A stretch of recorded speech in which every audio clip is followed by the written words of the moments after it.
Matt Chapman, and I'm with Urs Karkoschka, who is with Novartis in a fascinating job, which I'll get into talk about in a moment. And Urs is actually just on the border between Germany and Switzerland, near Basel. Thanks for joining us. Thank you for having me. Now, the title of your role is fascinating, and it's Head of Human Performance and Innovation for Novartis. Tell us about that. Yeah, it's my passion, and I'm very happy that Novartis offers me that opportunity to bring that passion to all Novartis associates. And it's basically about how can we help all associates worldwide to really make sure that they have the mental well-being, the physical capacity, the cognitive capacity to be at their best when it matters most. That could be at home, could be at work. So what kind of tools and strategies can we offer them so that they really have an impact on themselves, they are happy with themselves, but then also have impact on others, which leads to a better collaboration, which leads to a better culture, which ultimately leads, as we know, to a better performance. So fascinating area, fascinating piece. I'm passionate about it. And I have a small agile team that is working with me on rolling this out to all of our associates. And when you talk about associates, this is basically Novartis's employee base across the world. Yeah, currently we have about 110,000 associates all around the world. Yeah. And just before we get into our discussion, you have had a super interesting career leading up till now. Can you just give everyone a brief snapshot of that? Yeah, probably 25 years by now in HR. Studied economics, did my PhD in industrial and organizational psychology, and always wanted to in HR. And here I am, close to retirement. Well, still probably a couple more years to go, but always been HR business partner. And since 3 years, I moved into the corporate world, into that newly created role, and which again is my passion because it supports a long-term transformation, which is the cultural transformation.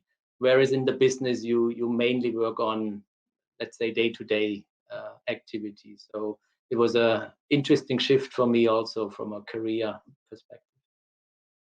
So we were talking before just about some observations you've had of recent times, and something we were talking also in respect of mind and body, but something you were talking about was basically unlearning old habits, learning new habits. Can you take us through sort of more on that? Yeah, if I mean, we all know how difficult it is to change a single behavior. And while you may have the energy to do it over a certain period of time until it becomes a habit, it's even more difficult. And if you look at prior COVID-19, if you look at your day, it followed a certain routine. Getting up, take a shower, shaving, breakfast, going into the car, transition from home to work, see colleagues, talk to them, and so on. Lunch in the canteen, seeing people, and then going home, work home transition, and then have the opportunity to really calm down and get rid of the thoughts of the work and have time to focus on the family or loved ones. And that is basically has totally changed. And at the beginning, we thought it's a period of a couple of weeks.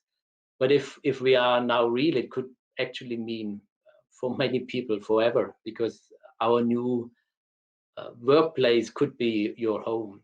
And so many routines, and for me personally, the lack of movement has significantly impacted my energy level. Because if I look at a normal workday, I had probably 5-6 kilometers moving from meetings, walking on campus, going up the stairs 10 times a day, and so on.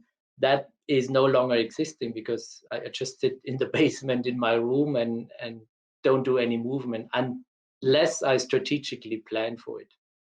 And so if you don't rethink your habit, you can fall in very bad behaviors, also eating not so healthy, lack of movement, lack of recovery because your your workstation is always next to you. For some people, it's actually at their eating table. And so you constantly switch from work to family until you make it a conscious decision to turn off the computer. And so you have to really unlearn a lot and learn new healthy habits that gives you sustainable energy. And if you don't consciously plan, it will not happen, because you are not forced to move offices, you're not forced to move to different meeting rooms, you're not forced to travel from home to the office and back.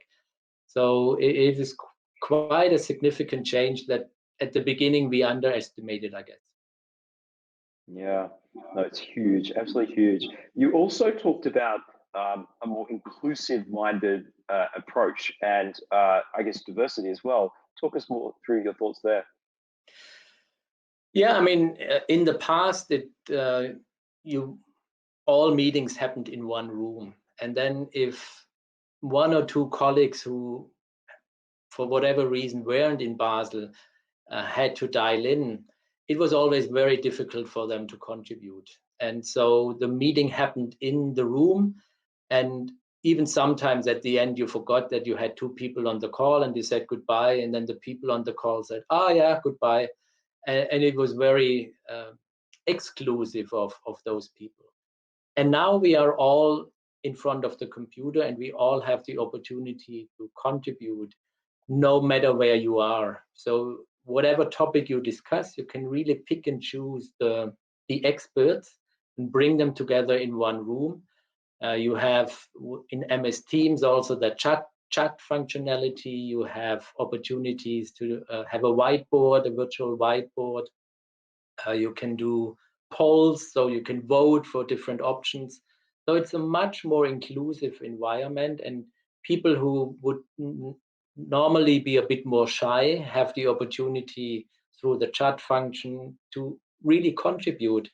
And so it's a much more inclusive environment than it was before. So I think that's a very big advantage that you can learn a lot. And also what I really liked is the chat that you had during the meeting remains open, and people who have not been able to join can at least follow the chat and see what comments were made. And so it's a beautiful way of being more inclusive than it was before.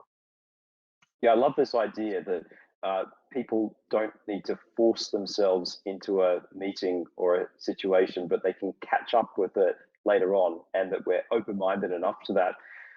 The third area we talked about earlier was, I guess, the idea of taking care of the family more of the employee. And there's been some initiatives that you've undertaken there. Can you talk us more through that? Yeah, so Novartis was never short of offering great development opportunities to their associates. So in my area, we have developed together with our partners two wonderful apps that are available for all associates. So that's the Tignum X app in partnership with Tignum, and the Awakened Mind app in partnership with Michael Bunting for the Mindfulness. And by mid-March, we made, together with the company, the agreement that all family members can download the app as well. So it was a nice way to really learn together with your family and watch webinars to get introduced. The same with our Coursera and LinkedIn, which all courses are made available for all associates for free. They also gave free licenses to their family members. So it was a really nice way to work together at home and be more inclusive, and the kids could learn, or the partner could learn what you're actually doing, what resources you have, and you somehow use the same language when you talk about certain things. So it was a very nice move of Novartis, and was very, very well taken by the. Thanks, Urs, for your perspectives, and I hope you get out lots in the summer and can be very active. Really appreciate your time. Thank you very much, Matt. All the best.